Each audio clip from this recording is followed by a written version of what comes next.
Yeah. So this is putting something back into the sport?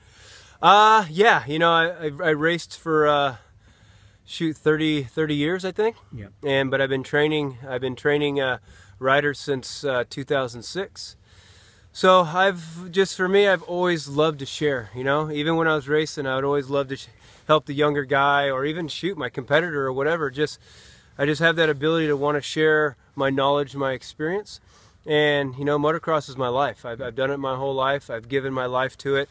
You know, it's kicked me in the butt, and it's given me a lot of rewards. So I'd like to give back to these kids what, you know, the goods and the bads that I've experienced and I've gone through, to try to help the sport, so to speak. I've worked with the top guys on earth and this and that, but I feel like I'm limiting myself because I'm only helping one person, and these guys have already made it.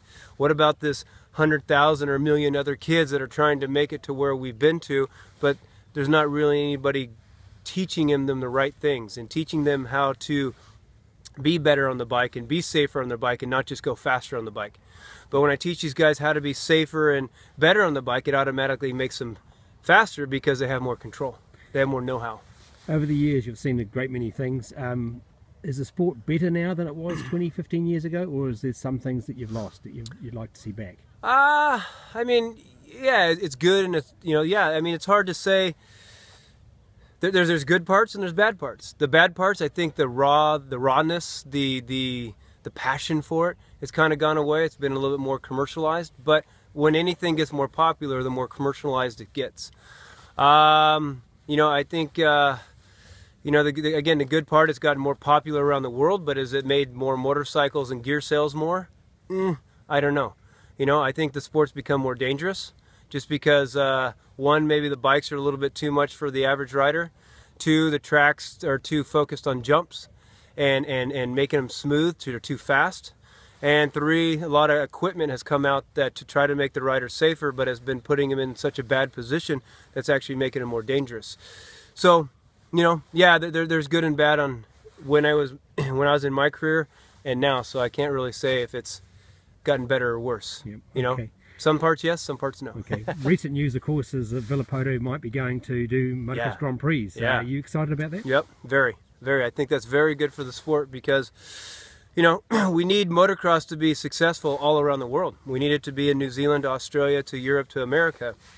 We need it to be big everywhere. And when America just keeps robbing these riders from all these countries and then just spitting them out because they don't make it, to me, it kind of hurts the sport.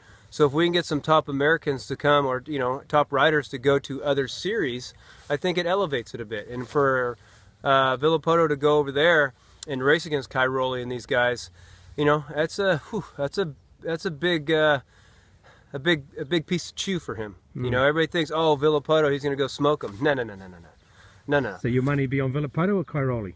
First year championship Cairoli. Just because I've been there. I've raced Europe and I know how different it is. And Cairoli knows these tracks. If it's in the mud, well, I'll put it Cairoli. In the sand, Cairoli, you know? So, not saying Villopoto can't win the championship, but it's just Cairoli has a lot of experience. And that's it. Just like when a European comes to America, it takes them a year or two to kind of get used to the track and the way. Well, it's the same as American. I went over there for 2 years, and the first year was like, okay, all right. Everything was completely different. So it took a little bit of time to get used to it. The same with Ken Roxon, I guess, this year. Yeah, and there's never been a European that's gone over to America, I think, and have won their first year.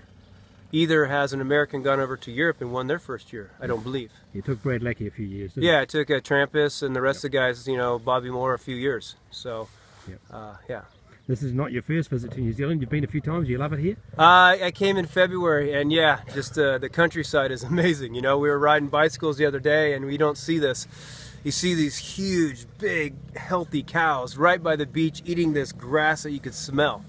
In America, you see the cows on dirt plate. You know, it's different. It's different. There's not as much population. It's more chill. The people are so welcoming. So, no, I like New Zealand a lot. And you be coming back? Oh yeah, yeah. I'm gonna come back in the summertime so I don't freeze. Great to see you.